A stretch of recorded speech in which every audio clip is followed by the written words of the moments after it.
We're here to bring a new type of news show. New insights, new styles, and new topics every day.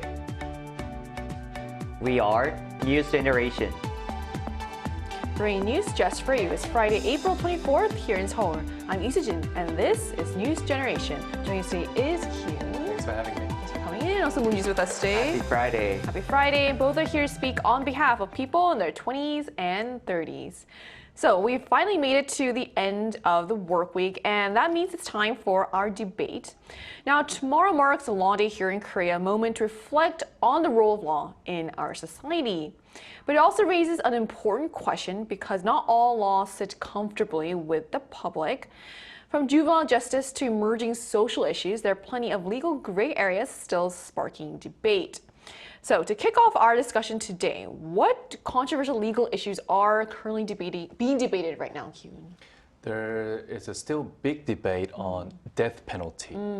In South Korea, it retains capital punishment in law, but has not carried out an execution since 1997, effectively maintaining a moratorium for almost 3 decades. However, at the same time, there are some groups actually calling to resume executions to punish criminals who have convicted serious crimes.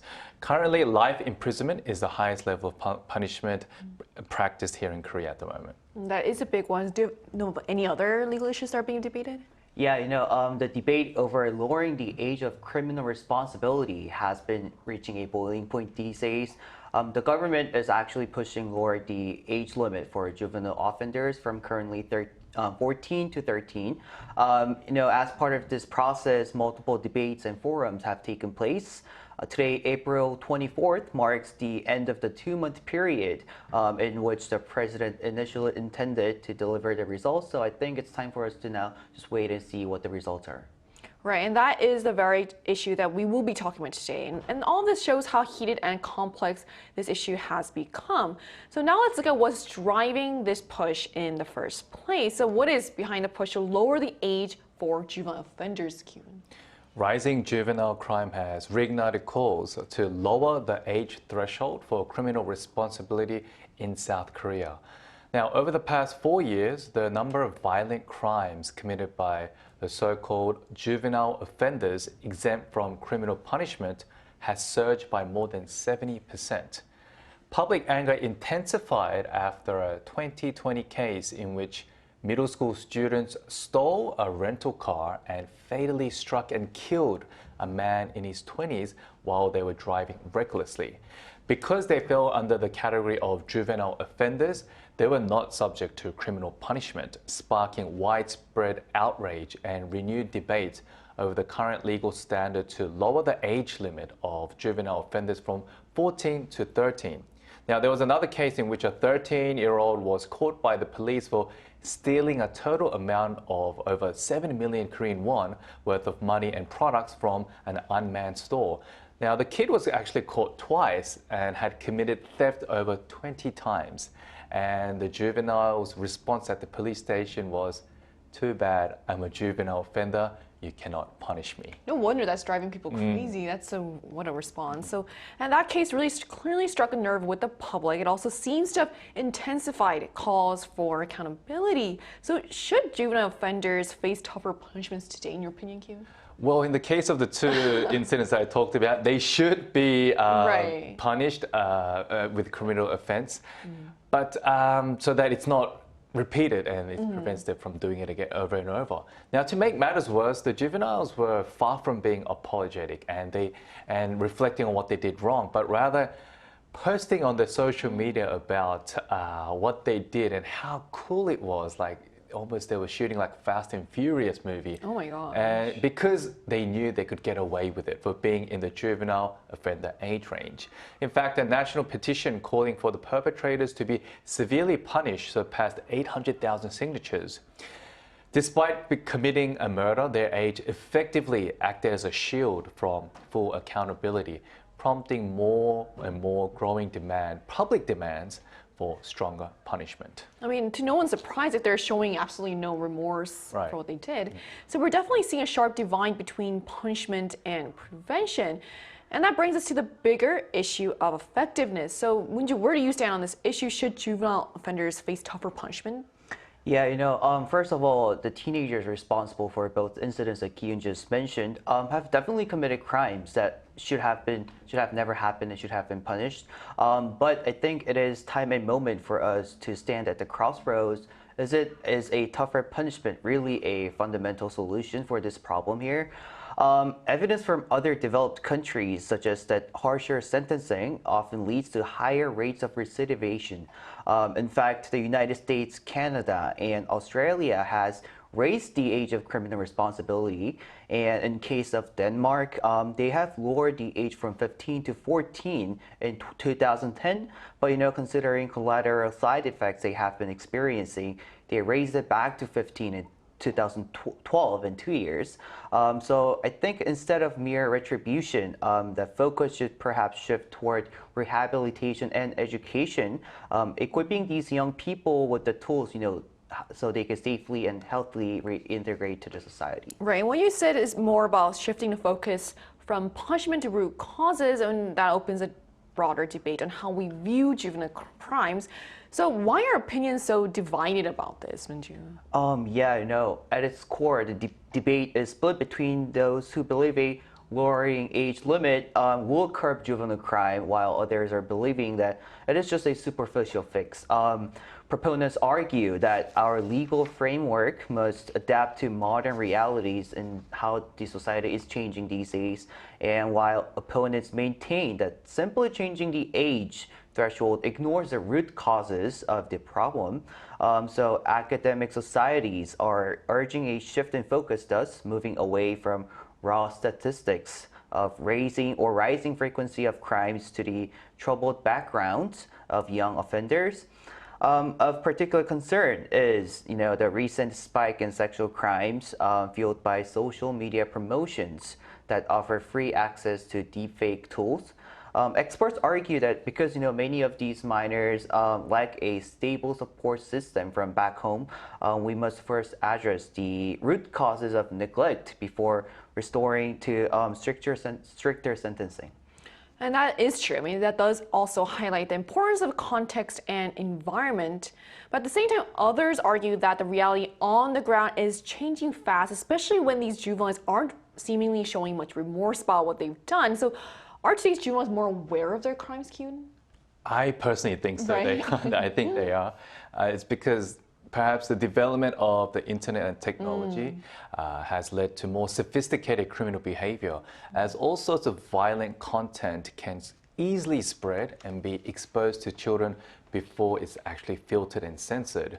The law of juveniles exempt from criminal punishment was, here in Korea, set about 70 years ago. And I mean, 7 years, it's a long time, right? And it seems quite outdated, and a lot of things have changed in society in terms of how fast young people grow, how mature they become, and how fast they actually receive information.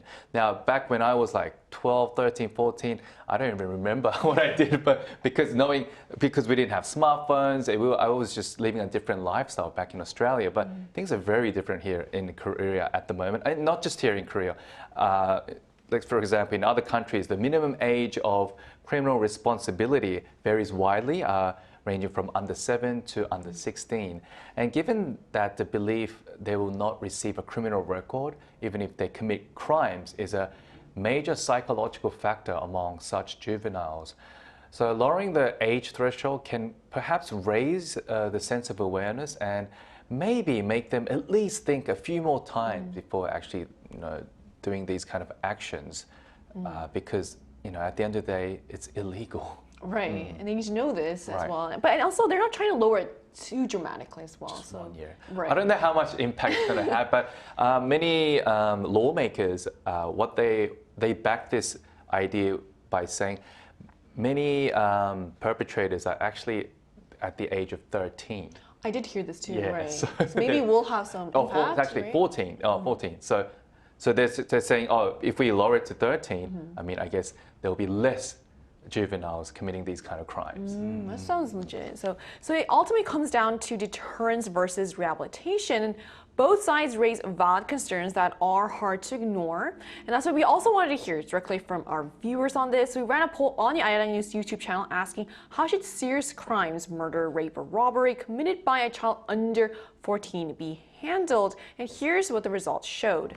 So majority, 62%, say these offenders should receive the same punishment as adults, reflecting growing concern over the severity of such crimes. Meanwhile, 29% believe the focus should remain on rehab and education under the juvenile justice system, emphasizing the potential for reform at a young age. The remaining 9% say they are unsure, highlighting the complexity and sensitivity of the issue. So the results are quite telling. There's still a clear tilt towards tougher punishment, especially when the crimes are this serious, and also suggests that for many people, the nature of the offense is starting to outweigh the age of the offender, which really underscores how emotionally charged and complex this debate has become. And also the crimes are also becoming quite varied, and also why are juvenile theft cases specifically becoming more widespread, Kyun? Before I answer your question, I'd like to correct myself. So I meant to say a lot of juveniles who are aged 13 were committing these kind of crimes. That's why lawmakers who are supporting to lower the age limit are saying, oh, we should lower it to 13 from 14. Okay, so going back to your question, recently theft cases involving teenagers at unmanned stores have been increasing significantly.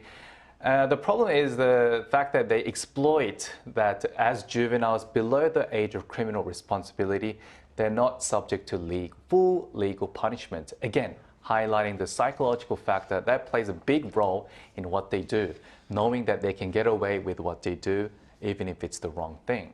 And as I brought up earlier, the 13-year-old who stole from an unmanned store over 20 times is just one big example.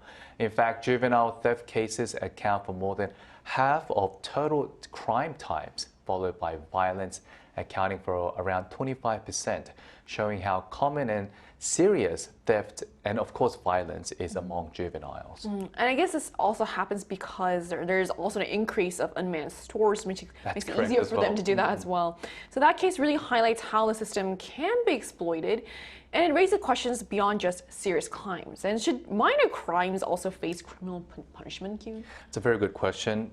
I think by the age of 14, many individuals are already aware of crimes such as theft that is actually considered wrong. And as seen in the cases mentioned, the reason they still commit such acts repeatedly is because they know they will not face full legal punishment. Therefore, the same level of punishment should be applied, so even at a young age, they learn what is right and allowed in society, and that it doesn't accumulate into a more serious offense later on. Now, this could be one example of prevention. Now, kids who show early signs of theft and violence should be given more attention and correction by society beyond their parents, so they can grow to become, I guess, bigger and better adults that the society really needs. I think you give a strong argument for accountability at a young age, but others at the same time warn against going too far with punishment. So where do you stand on this issue? Yeah, first of all, I think I do completely agree with what Kyun has mentioned earlier, but we have to remember that their age, they are very young, and even adults are very prone to making mistakes. And unless we are dealing with violent or major felonies, or dealing with those repetitive felonies, restoring to criminal sentencing is kind of a little bit an overreach, I think. Instead, I think it is time for us to think about methodologies of how we can help those teenagers to fall and put back into the right path. As part of it, I think the reformative educations are in need. Data supports these concerns, with one survey revealing that teenagers are 4 times more likely to recidivate than adults. And furthermore, the findings suggest a direct correlation between the length of a sentence and the likelihood of re-imprisonment, indicating that the longer periods of incarceration may actually heighten the risk of a minor returning to the system. So I think here is a problem that it's only putting them into the system is not a only solution that we could provide here. So since parents currently also bear the burden of compensation, increasing these civil liabilities would be a more practical or impactful way to reduce reoffending rates, I think. And that would be about shifting responsibility beyond the individual to the family, especially because they're such young individuals. It also reframes punishment as prevention through structure. So we also wanted to hear directly from our viewers on this as well. So we ran a poll asking what is appropriate punishment if a child under 14 commits petty theft. And here's what the results showed. So a majority, 56%, say the responsibility should fall on the parents, reflecting the view that guidance and supervision are key at that age. Meanwhile, 24% support criminal punishment for the child, suggesting a need for stronger deterrence even in minor offenses. Another 20% believe offenders should be required to pay compensation of at least twice the value of the stolen item, point to a more restorative approach on this. So the results really show how people are trying to strike a balance between accountability and second chances, especially when it comes to younger offenders. And it's clear also from the results, it's not a one-size-fits-all issue. So, and with all that, we've heard both sides of the debate today. And before we wrap up, let's take a moment to reflect. So, Kyun, what are your final thoughts on today's discussion? I think today's discussion was a very interesting topic to talk about because as grown-ups, we know how our, the young stages of our lives were. And thinking back, reflecting on my youth as a juvenile, it wasn't an easy one. I did a lot of bad things that I regret. Hopefully not petty theft. Okay, I don't know. I shouldn't say this on air, but no, a lot of things that I got in trouble. And I got in trouble by my mom, and she wasn't easy on me. Like, if I did something wrong, she would really punish me. She would really, really drill it into me to a point where I would think, I should never do this again. So I think parents play a big role in kids growing up, but look, that's not always the case. We've talked about these extreme cases throughout today, and probably they might not have had the parental control and education. And these parents aren't always available either. Exactly, and it's kind of unfair to also put all the responsibility on the parents as well. That's so true. So I think it's everyone should take responsibility. And echoing the poll that was run on Arirang News YouTube channel, I agree with the majority saying it's the responsibility of parents to educate their children. But the cases like we talked about, they're kind of extreme cases where I think it stemmed from the lack of parents' kind of care and time and effort they put into their kids. But I think going beyond parents, the environment that we grow up plays a crucial role. So schools, local governments, and relevant ministries must act together to take immediate action and constantly monitor targeted groups so these violent crimes from juveniles are reduced, minimized, and not neglected. So whether reducing the legal age to 1 year will have an impact, it remains to be seen, but revising a 70-year-old law seems like the right thing to do for now. Right, it's a good start to change, right? So what are your thoughts on this, Minjun? Yeah, I do completely agree with Kyun. And the debate over the age of criminal responsibility continues to evolve. And while age should definitely not be used as a shield for those who commit violent felonies, the reality remains that for those under 14, again, mistakes are often a byproduct of their development. I mean, adults all make mistakes, and if they are younger, they're even more prone to those mistakes. When we consider that, many of these youth lack a stable support system, traditionally from the juveniles, it becomes clearly that simply lowering the age threshold is not a complete answer. Sometimes, merely going too harsh on everything does not come out as positively as we have expected. And if we are dealing with young teenagers, especially if they're under 14, I believe it might only serve as a superficial fix that I've mentioned earlier. And I think it will also fail to achieve a true rehabilitation.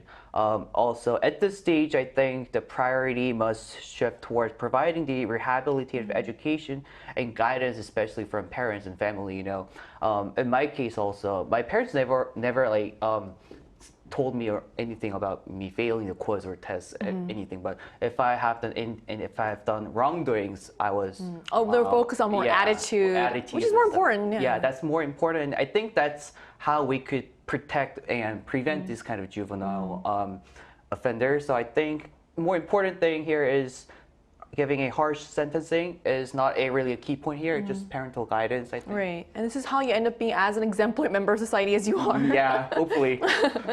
So today's discussion shows just how complex juvenile justice really is, balancing accountability with the chance to change. There may not be a perfect answer, but it's clear this debate is far from settled. And as society evolves, so too will the question of where we draw the line. And that brings us to the end of today's episode of News Generation, but News Gen will be back on Monday at 10:30 a.m. Korea time with more stories and discussions. A big thanks to Q. Always a pleasure. It's a pleasure to have you, and also Munju. Thanks for having me today. Thanks for coming in. And to our viewers, thank you so much for watching. Hopefully today we've helped you see both sides of a very great issue. We are News Generation.